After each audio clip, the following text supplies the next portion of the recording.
Tövrat nazil olmamışdan əvvəl İsrailin ancaq özü-özünə haram etdiyi şeylərdən başqa bütün yeməklər İsrail oğullarına halal idi. De ki, əgər doğru danışanlarsınızsa, Tövratı gətirin və onu oxuyun. Bundan sonra Allaha qarşı yalan uyduranlar, məhz onlar zalimlardır. De ki, Allah doğru söylədi. Odur ki, İbrahimin Hənif dininin ardınca gedin. O müşriklərdən deyildi. Həqiqətən, aləmlərdən ötürü bərəkət və doğru yol göstəricisi kimi insanlar üçün ilk qurulan ev Bəkkədədir. Orada aydın nişanələr, İbrahimin məqamı vardır. Oraya daxil olanın təhlükəsizliyi təmin olunar. Müqəddəs evi ziyarət etmək insanların yoluna gücü çatan hər kəsin Allah qarşısında borcudur. Kim bunu inkar edərsə, bilsin ki, Allahın aləmlərə ehtiyacı yoxdur. De ki, ey kitab əhli! Allah sizin etdiklərinizə şahid olduğu halda, nə üçün siz Allahın ayələrini inkar edirsiniz? De ki, ey kitab əhli! Siz haqqa şahid olduğunuz halda, nə üçün doğru yolu əyri göstərməyə çalışıb iman gətirənləri Allah yolundan saptırırsınız? Halbuki Allah sizin etdiklərinizdən xəbərsiz deyildir. Ey iman gətirənlər! Əgər kitab verilənlərdən bir dəstəyə itayət etsəniz, onlar siz iman gətirdikdən sonra belə döndərib kafir edərlər. Sizə Allahın ayələri oxunduğu və onun elçisi sizinlə olduğu bir vaxtda siz necə küfr edirsiniz? Kim Allaha möhkəm bağlanarsa, həqiqətən də doğru yola yönəlmiş olar. Ey iman gətirənlər! Allahdan ona layiq olan tərzdə qorxun və ancaq müsəlman olduğunuz halda ölün. Hamınız Allahın ipindən möhkəm yapışın və parçalanmayın. Allahın sizə olan neymətini xatırlayın ki, siz bir-birinizə düşmən idiniz. O sizin qəlblərinizi birləşdirdi və onun neyməti sayəsində bir-birinizlə qardaş oldunuz. Siz odlu bir uçurumun lap kənarında idiniz. O sizi ondan xilas etdi. Allah öz ayələrini sizə beləcə bəyan edir ki, bəlkə doğru yola gələsiz. Qoy sizin içərinizdən xeyrə çağıran, yaxşı işlər görməyi buyuran və pis əməlləri qadağan edən bir cəmaat çıxsın. Məhz onlar nicata qovuşanlardır. Özlərinə aydın dəlillər gəldikdən sonra firqələrə ayrılıb ixtilaf edənlər kimi olmayın.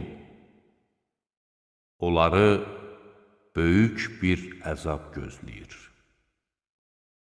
O gün neçə-neçə üzlər ağaracaq, neçə-neçə üzlər də qaralacaqdır. Üzləri qaralan kəslərə, İman gətirdikdən sonra kafirmi oldunuz?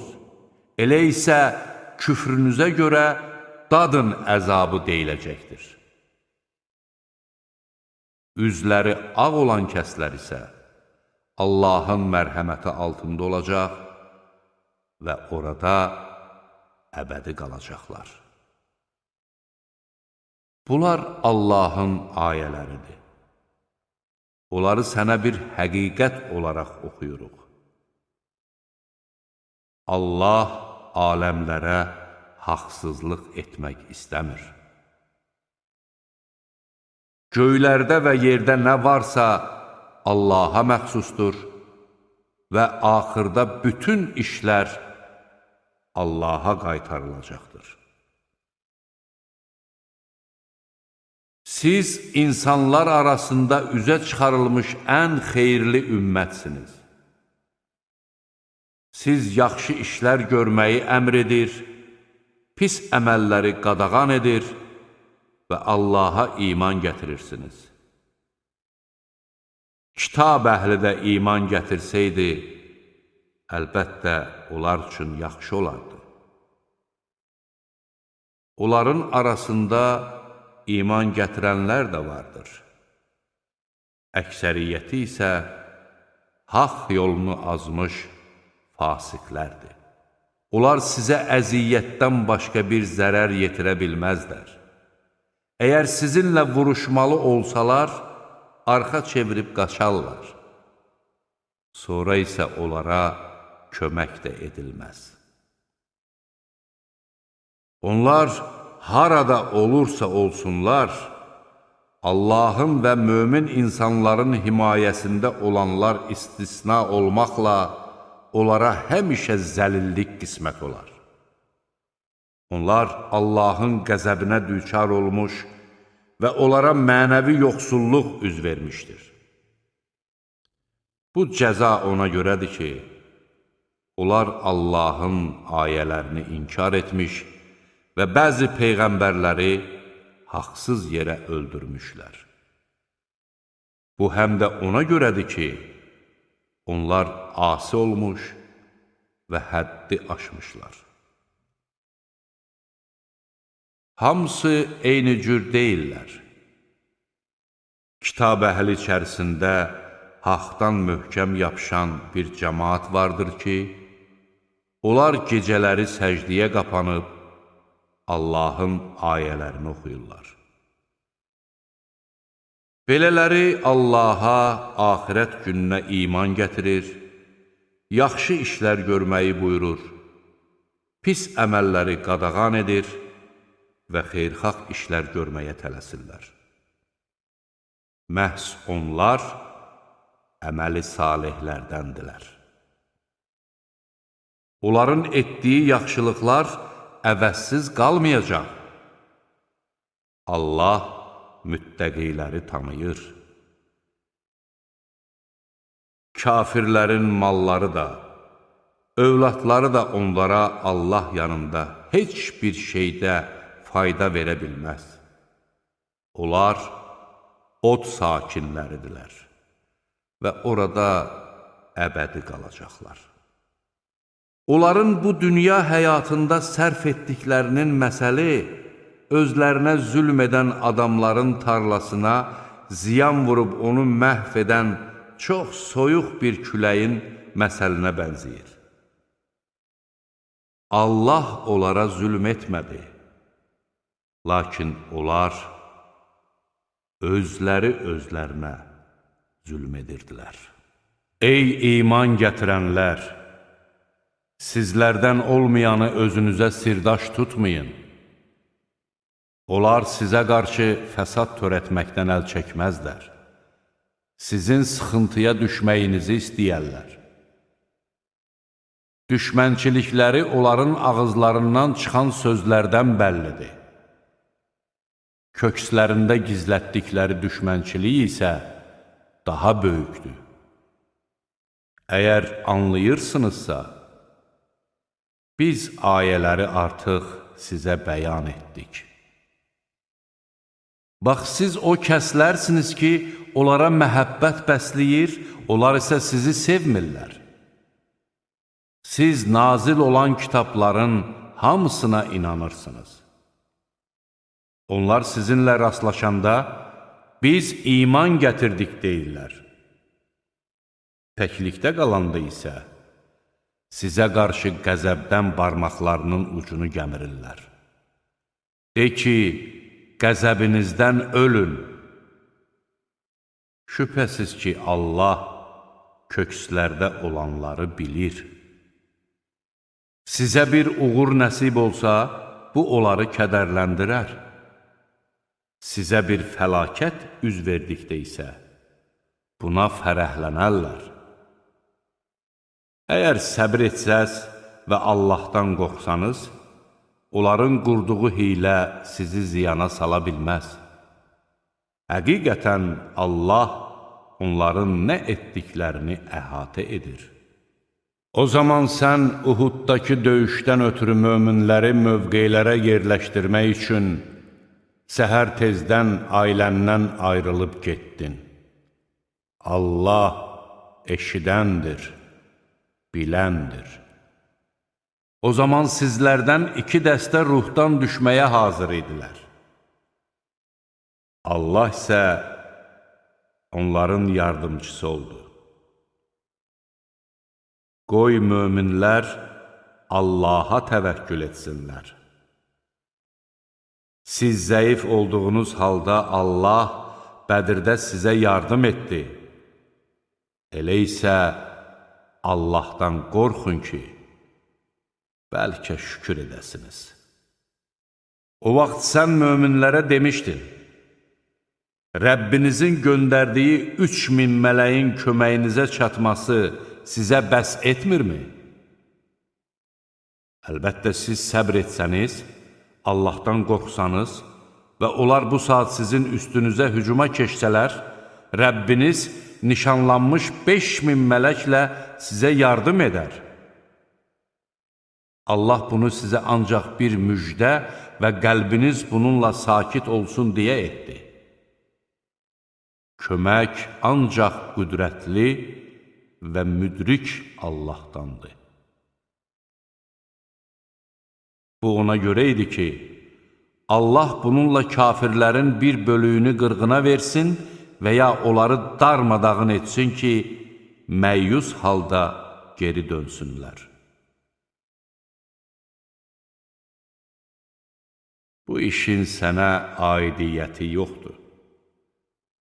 Allah ya onların tövbəsini qəbul edər, ya da onlara əzab verər.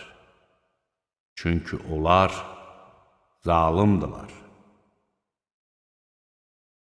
Göylərdə və yerdə nə varsa Allahındır. O, istədiyini bağışlayar, istədiyinə də əzab verər.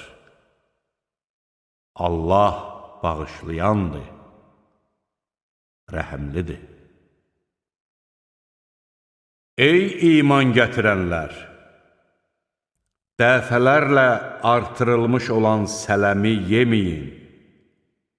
Allahdan qorxun ki, bəlkə nicat tapasınız.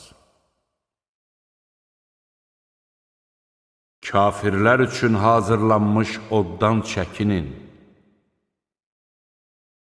Allaha və Peyğəmbərə itayət edin ki, bəlkə sizə rəhm olunsun.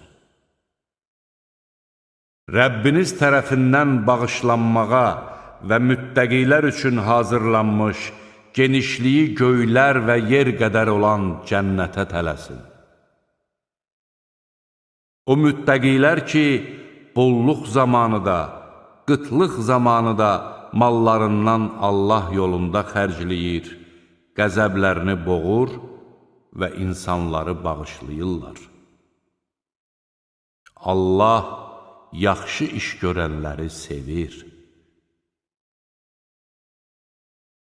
O kəslər ki, bir pis iş gördükdə, yaxud özlərinə zülm etdikdə, Allahı xatırlayıb günahlarının bağışlanmasını diləyərlər.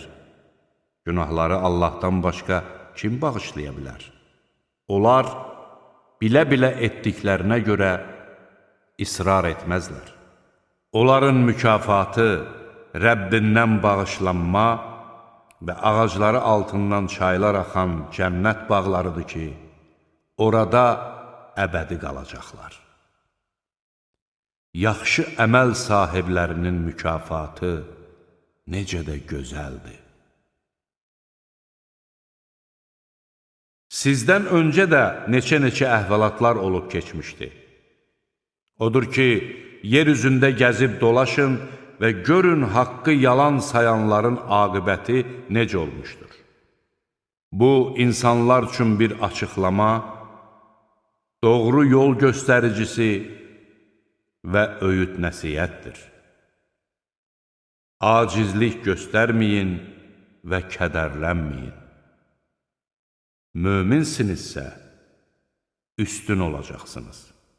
Əgər siz Uhud döyüşündə yara almışsınızsa, o düşmən qövm də bu cür yara almışdı.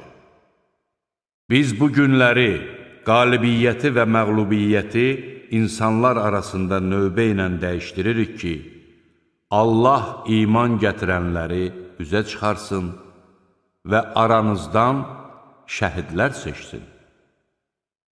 Allah zalımları sevmir.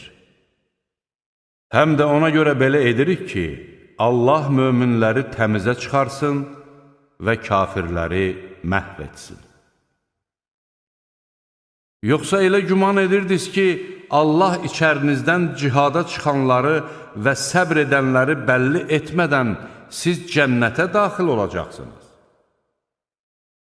Siz ölümlə qarşılaşmamışdan öncə onu arzulayırdınız. İndi isə siz onu öz gözlərinizlə gördünüz. Muhammed ancaq bir elçidir. Ondan əvvəl də elçilər gəlib getmişlər. Məyər o ölərsə və ya öldürülərsə, siz geri mi dönəcəksiniz? Kim geri dönərsə, Allaha heç bir zərər yetirməz.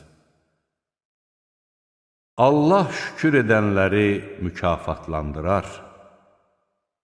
Hər bir kəs ancaq Allahın izni ilə əzəldən müəyyən edilmiş bir vaxtda ölür.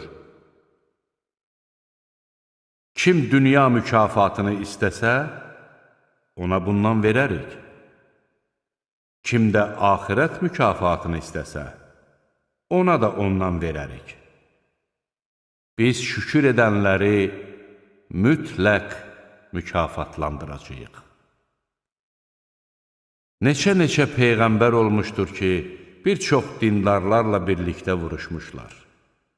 Onlar Allah yolunda başlarına gələnlərə görə nə ruhdan düşmüş, nə zəifləmiş, nə də düşmənə boyun əymişlər. Allah səbir edənləri sevir. Onların dedikləri ancaq, ey Rəbbimiz, günahlarımızı və əməllərimizdə həddi aşmağımızı bizə bağışla, qədəmlərimizi sabit et və kafir qövmə qələbə çalmaqda bizə yardım et olmuşdur. Beləliklə Allah onlara həm dünya mükafatını, həm də gözəl axirət mükafatını verdi. Allah yaxşı iş görənləri sevir. Ey iman gətirənlər!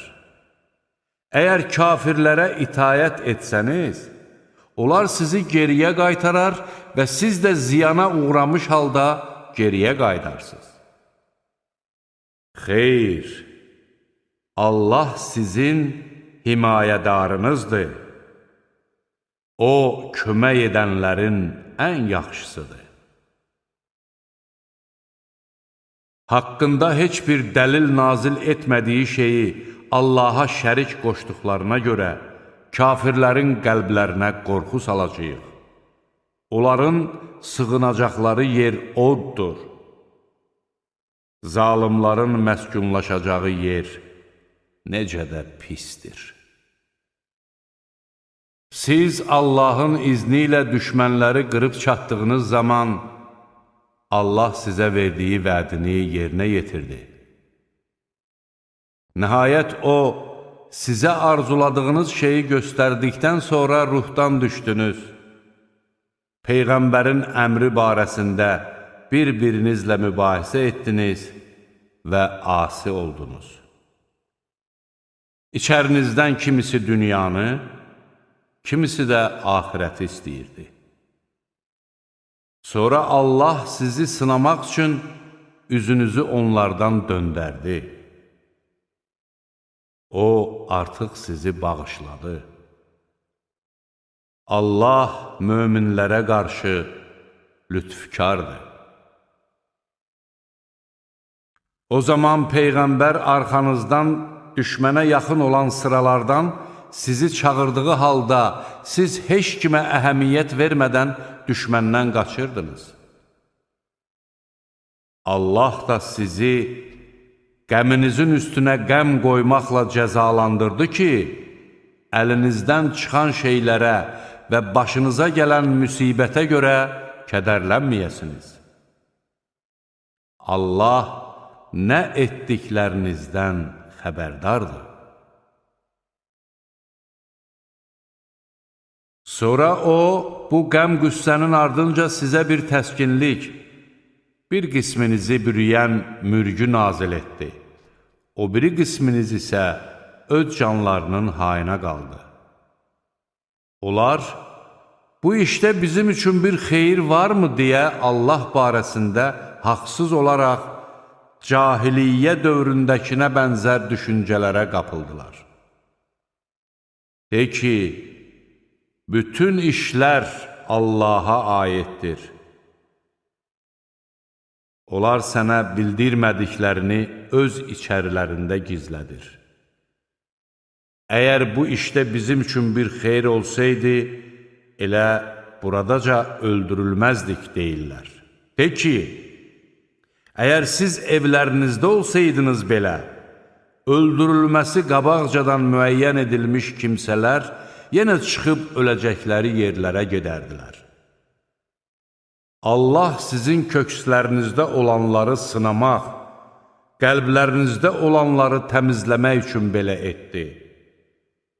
Allah kökslərdə olanları bilir.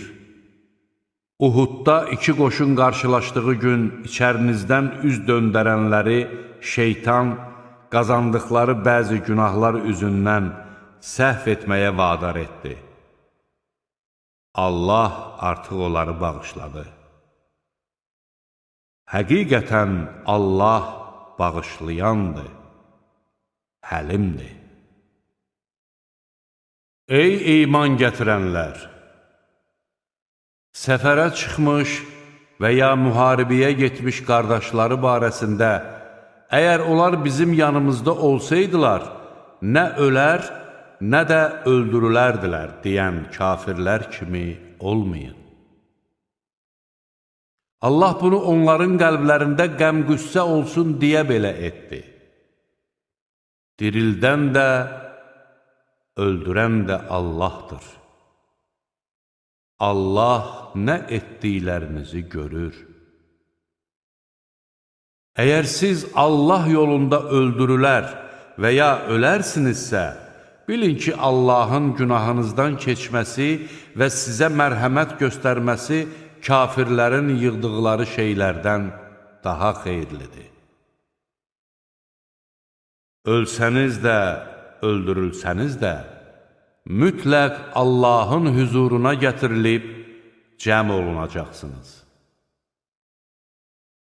Allahın mərhəməti sayəsində sən onlarla mülayim rəftar etdin. Əgər sən kobud və daş qəlbli olsaydın, onlar hökmən sənin ətrafından dağılışardılar. Sən onların günahından keç, Allahdan onların bağışlanmalarını dilə və görəcəyin işlər barədə onlarla məsləhətləş.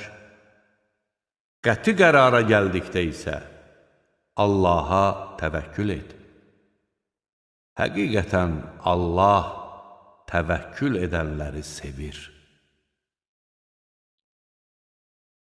Əgər Allah sizə kömək edərsə, heç kəs sizə qalib gələ bilməz. Əgər O sizi zəlil edərsə, ondan sonra kim sizə yardım edə bilər? Qoy möminlər Allaha təvəkkül etsinlər. Peyğəmbərə əmanətə xəyanət etmək yaraşmaz. Əmanətə xəyanət edən kimsə, qiyamət günü xəyanət etdiyi şeylə gələr. Sonra da hər kəsə əməllərinin əvəzi tam veriləcək və onlara zülm edilməyəcəkdir. Məyər Allahın razılığını qazanmaq üçün gedən kimsə, Allahın qəzəbinə gələn və sığınacaq yeri cəhənnəm olan bir kimsə ilə bərabər tutula bilərmi? Ora nə pis qayıdış yeridir. Onlar Allah yanında müxtəlif dərəcələrdə olacaqlar. Allah onların nə etdiklərini görür. Allah möminlərə öz aralarından onlara Allahın ayələrini oxuyan, onları günahlardan təmizləyən, onlara kitabı və hikməti öyrədən bir elçi göndərməklə mərhəmət göstərmişdir. Halbuki əvvəllər onlar açıq aydın azğınlıqda idilər. Siz onların başına 2 qat müsibət gətirmiş olduğunuz halda, başınıza bir müsibət gəldiyi zaman, bu haradan gəldi söylədiniz? De ki, bu sizin özünüzdəndir. Həqiqətən Allah hər şeyə qadirdir. Uhudda 2 qoşunun üz-üzə gəldiyi gün sizə üz vermiş müsibət Allahın izni ilə oldu ki, möminləri aşkara çıxartsın və münafiqləri bəlli etsin. Onlara, gəlin Allah yolunda döyüşün, yaxud heç olmasa müdafiədə durun deyildi. Onlar, döyüş olacağını bilsəydik, sizin ardınızca gedərdik, dedilər. Onlar o gün imandan çox küfrə yaxın idilər. Onlar qəlblərində olmayanı ağızları ilə deyirlər. Halbuki Allah onların nəyi gizlətdiklərini çox yaxşı bilir. Evlərində oturub öz qardaşları barəsində, əgər onlar bizə qulaq asmış olsaydılar, öldürülməzdilər söyləyənlərə de. Əgər doğru danışırsınızsa, onda ölümü özünüzdən uzaqlaşdırın. Allah yolunda öldürülənləri əsla ölmüş sanma. Əksinə, onlar diridilər. Özlərinin Rəbbi yanında onlara ruzi verilir. Onlar Allahın öz lütfündən onlara verdiyi nemətlərə sevinir.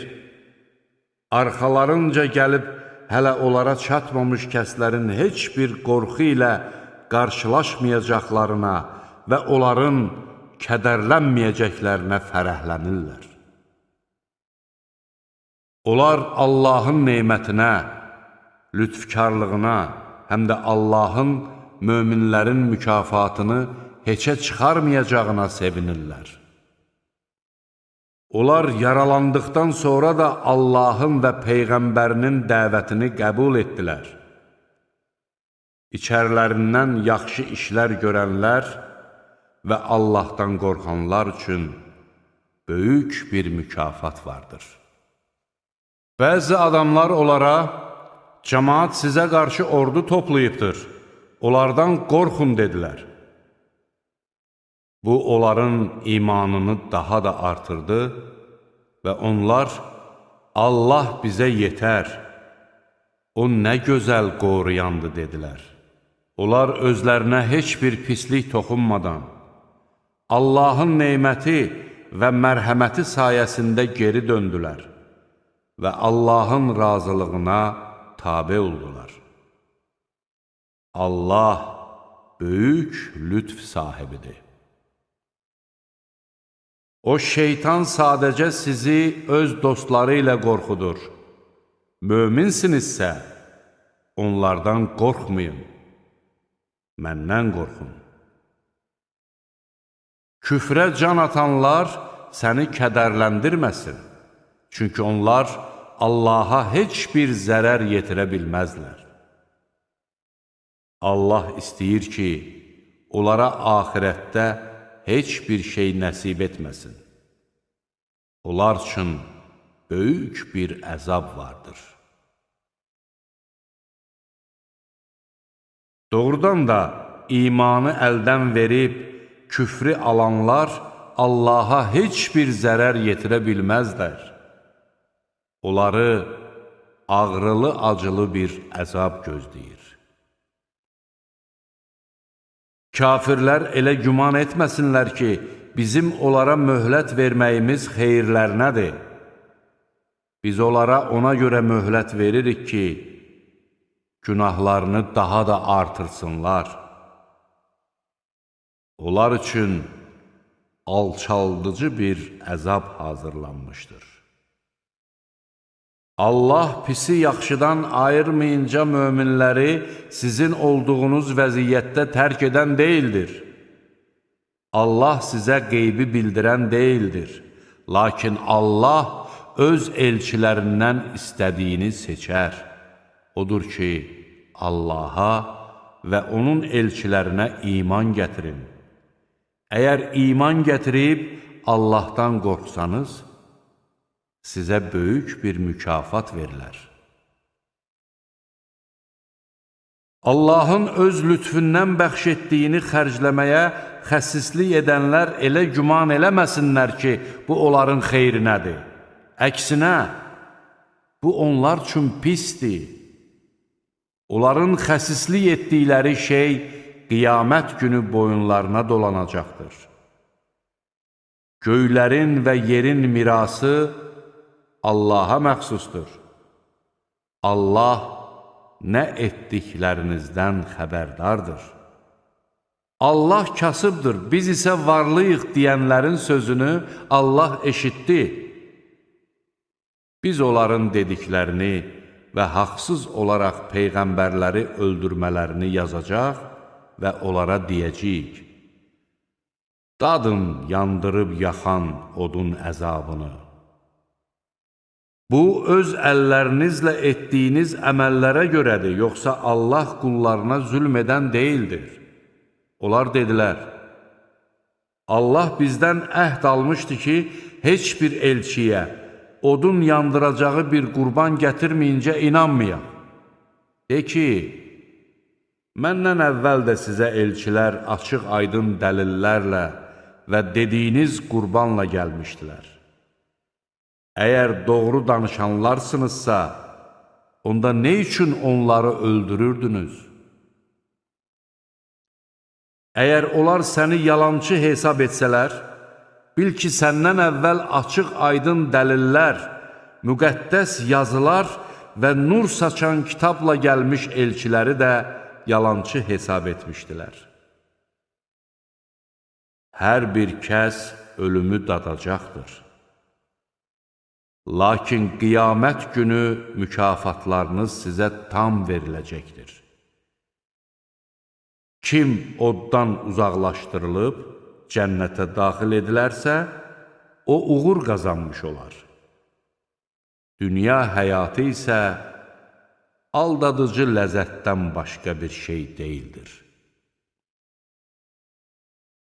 Siz hökmən malınız və canınızla sınaqdan keçiriləcəksiniz. Sizdən əvvəl kitab verilənlərdən və müşriklərdən bir çox əziyyət verici sözlər eşidəcəksiniz. Əgər səbr edib Allahdan qorxsanız, bilin ki, bu əzmkarlıq tələb edən əməllərdəndir. O zaman Allah kitab verilənlərlə əhd bağlayıb, siz o kitabı mütləq insanlara aydınlaşdıracaqsınız və onu gizlətməyəcəksiniz deyə buyurdu.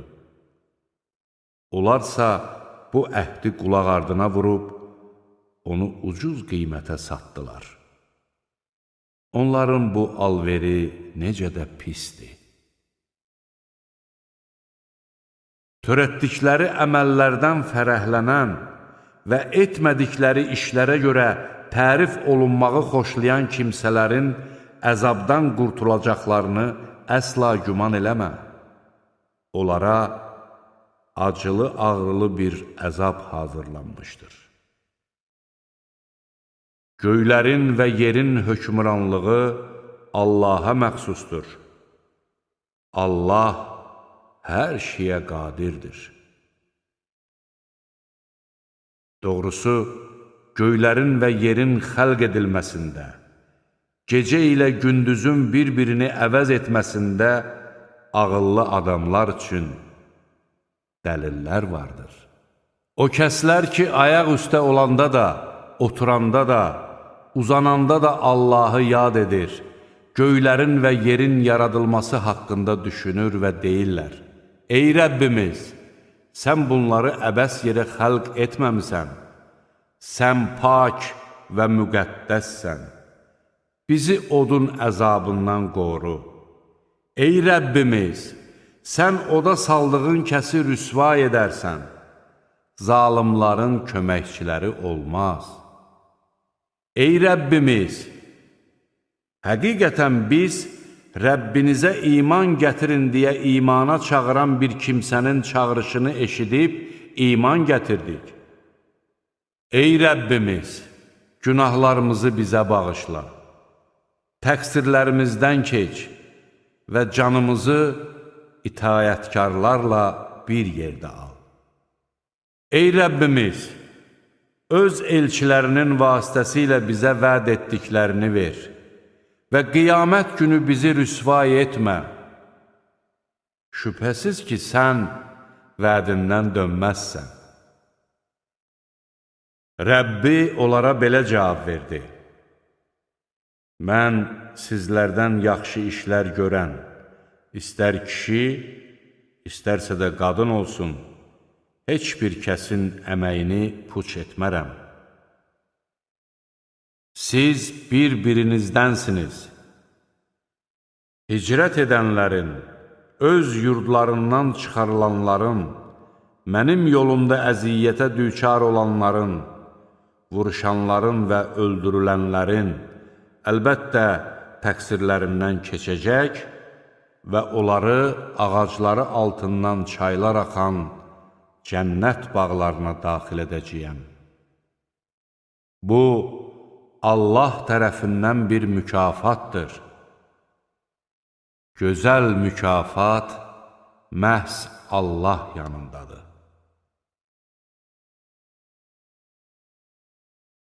Qoy kafirlərin diyar və diyar gəzib dolaşması səni aldatmasın. Bu, az bir mənfəətdir. Sonra isə onların yeri cəhənnəmdir. Ora nə pis yataqdır.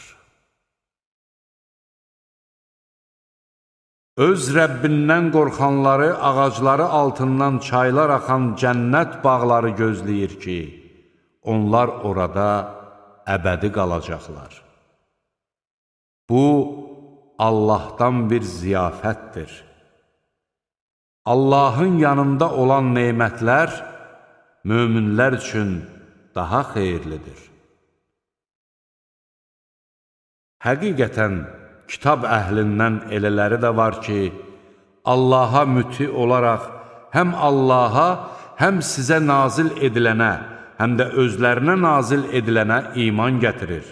Allahın ayələrini ucuz qiymətə satmırlar. Onların öz Rəbbi yanında mükafatları vardır. Şübhəsiz ki, Allah tez haqq hesab çəkəndir. Ey iman gətirənlər! Səbr edin, dözümlü olun. Sərhəd boyu növbə ilə keşik çəkin və Allahdan qorxun ki, bəlkə nicat tapasınız. Ən-Nisa, Qadınlar Suresi. Mərhəmətli və rəhimli Allahın adı ilə. Ey insanlar!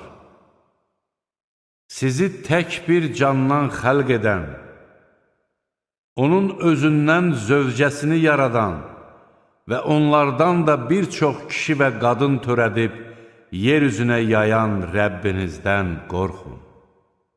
Adı ilə bir-birinizdən cürbəcür şeylər istədiyiniz Allahdan və qohumluq əlaqələrini kəsməkdən çəkinin. Həqiqətən Allah sizə nəzarət edir. Yetimlərin mallarını özlərinə verin və yaxşını pis ilə dəyişməyin. Onların mallarını öz mallarınızla birlikdə yeməyin. Şübhəsiz ki, bu böyük günahdır. Yetim qızlara qarşı ədalətli olmayacağınızdan qorxursunuzsa, onda xoşunuza gələn halal qadınlardan ikisi, üçü və dördü ilə evlənin. Əgər o qadınlarla ədalətlə dolanmayacağınızdan qorxursunuzsa, onda onlardan biri ilə və yaxud sahib olduğunuz cariyələrlə kifayətlənin. Bu, haqsızlıq etməməyə daha yaxındır. Qadınlara öz mehirlərini könül xoşluğu ilə verin. Əgər onlar öz xoşları ilə bundan sizə bir pay versələr, onu nuşucanlıqla və halallıqla yeyin. Dolanışığınız üçün Allahın sizə vasitə etdiyi mallarınızı ağılsızlara verməyin. Onlara o maldan yedirdib, geyindirin və onlara yaxşı nəsiyyətlər verin. Yetimlər yetkinlik yaşına çatdıqda onları imtihana çəkin. Əgər onların yetkinliyə çatdıqlarını görsəniz, mallarını özlərinə qaytarın. Onlar böyüyüb mallarını məndən alacaqlar deyə o malı israfçılıqla, tələm-tələsi yeməyin. Varlı olan nəfsini saxlasın. Yoxsul olan isə o maldan insafla yesin. Yetimlərin mallarını özlərinə qaytardığınız zaman onlara şahidlər tutun. Haqq hesab çəkməyə Allah yetər. Valideynlərin və yaxın qohumların qoyub getdikləri maldan kişilərə pay düşür. Valideynlərin və yaxın qohumların qoyub getdikləri maldan qadınlara da pay düşür. Bu mal istər az olsun, istərsə də çox. Onlar üçün müəyyən edilmiş bir paydır. Əgər bölgü vaxtı orada qohumlar, yetimlər və kasıblar iştirak edərlərsə, onlara o maldan bir şey verin, özlərinə də xoş söz deyin. Qoy özlərindən sonra zəif övladlar qoyub gedəcəkləri təqdirdə onlardan ötürü qorxan kəslər yetimlərdən ötürü də qorxsunlar. Qoy onlar Allahdan qorxsunlar və doğru söz söyləsinlər. Həqiqətən yetimlərin mallarını haqsızlıqla yiyənlər öz qarınlarına ancaq od doldururlar və onlar yandırıb yaxan oda girəcəklər. Allah övladlarınız haqqında sizə belə tövsiyə edir. Kişiyə 2 qadının payı qədər pay düşür.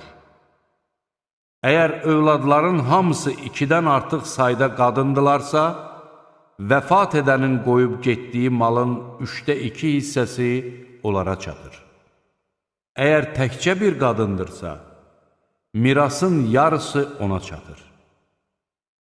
Əgər ölənin övladı varsa, onun valideynlərinin hər birinə qoyub getdiyi malının 6da 1 hissəsi çatır. Əgər onun övladı yoxdursa, varisi də ancaq valideynləridirsə, onun anasına mirasının 3də 1 hissəsi düşür. Əgər ölənin qardaşları varsa, onun anasına mirasının 1/6 hissəsi düşür. Bu bölgü ölənin vəsiyyəti yerinə yetirildikdən və ya borcu ödənildikdən sonra aparılır. Valideynlərinizdən və övladlarınızdan hansının fayda baxımından sizə daha yaxın olduğunu siz bilmirsiniz. Bunlar Allah tərəfindən buyurulmuş fərz əməllərdir. Həqiqətən Allah biləndir, müdrikdir.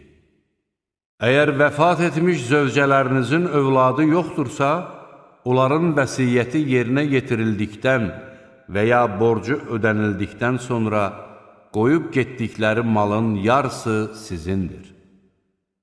Yox, əgər onların övladı varsa, onda qoyub getdiklərinin 1/4 hissəsi sizindir. Əgər sizin övladınız yoxdursa, vəsiyyətiniz yerinə yetirildikdən və ya borcunuz ödənildikdən sonra qoyub getdiyiniz malın 1/4 hissəsi zövcələrinizə çatır. Yox, əgər övladınız varsa, onda qoyub getdiyiniz malın 8/1 hissəsi onlara çatır. Əgər vəfat etmiş kişinin və ya qadının valideyni və övladı yoxdursa, eyni anadan bir qardaşı və ya bir bacısı varsa, onda onların hər birinə mirasın 1/6 hissəsi düşür. Əgər onlar sayca bundan artıq olsalar, mirasın 1/3 şərikdilər. Bu bölgü vərəsələrə zərər yetirməmək şərti ilə vəsiyyətin yerinə yetirilməsindən və ya borcun ödənilməsindən sonra aparılır. Bunlar Allah tərəfindən bir tövsiyədir. Allah biləndir, həlimdir. Bunlar Allahın qoyduğu hüdudlardır. Kim Allaha və onun elçisinə itayət edərsə, Allah onu ağacları altından çaylar axan, içində əbədi qalacaqları cənnət bağlarına daxil edər. Bu, böyük uğurdur. Kim Allaha və onun elçisinə asi olub, onun hüdudlarını aşarsa, Allah onu içində əbədi qalacağı cəhənnəm oduna vasil edər. Onun üçün alçaldıcı bir əzab vardır. Zinakarlıq edən qadınlarınıza qarşı özünüzdən 4 şahid çağırın. Əgər onlar şahidlik etsələr, o qadınları ölüm onların həyatına son qoyana dək və yaxud Allah onlar üçün bir yol açana dək evlərindən bayıra buraxmayın. Aranızda belə yaramaz iş tutanların hər ikisinə əziyyət verin. Əgər tövbə edib əməllərini islah etsələr, onlardan əl çəkin. Həqiqətən Allah tövbələri qəbul edəndir, rəhimlidir. Allah ancaq o kəslərin tövbələrini qəbul edir ki, onlar avamlıqları üzündən pis iş gördükdən sonra tezliklə tövbə edirlər. Allah onların tövbələrini qəbul edər. Həqiqətən Allah biləndir, müdrikdir. Günah işlər görməkdə davam edənlərdən birinə ölüm gəldiyi zaman, mən indi tövbə etdim deyənlərin də, kafir kimi ölənlərin də tövbəsi qəbul deyildir. Biz onlar üçün ağrılı-acılı bir əzab hazırlamışıq.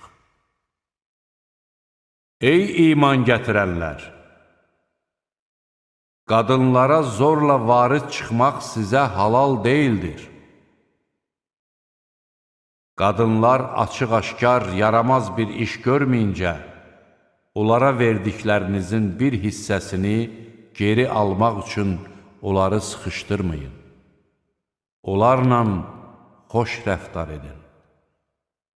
Əgər onlar xoşunuza gəlmirsə, ola bilsin ki, xoşlamadığınız bir şeydə Allah sizə çoxlu xeyir nəsib etmiş olsun. Əgər bir arvadın yerinə başqa bir arvad almaq istəsəniz, onlardan birinə yığın-yığın mal vermiş olsanız belə, heç bir şey geri almayın. Məyər verdiyinizi böhtan atmaq və açıq-aşkar günah işlətməklə mi geri alacaqsınız? Onu necə geri ala bilərsiniz ki, siz bir-birinizlə yaxınlıq etmişdiniz və onlar da sizdən möhkəm əhd-peyman almışdılar. Olub keçənlər istisna olmaqla, bundan sonra atalarınızın evlənmiş olduğu qadınlarla evlənməyin.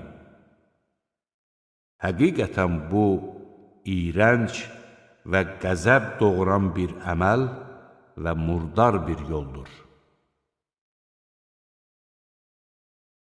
Sizə analarınız, qızlarınız, bacılarınız, bibiləriniz, xalalarınız, qardaş qızları, bacı qızları, sizi əmizdirən süd analarınız, süd bacılarınız, arvadlarınızın anaları, yaxınlıq etdiyiniz qadınlarınızın himayənizdə olan ögey qızları, yox, əgər o qadınlarla yaxınlıq etməmişsinizsə, onda bu ögey qızlarınızla evlənməyiniz sizə günah deyildir.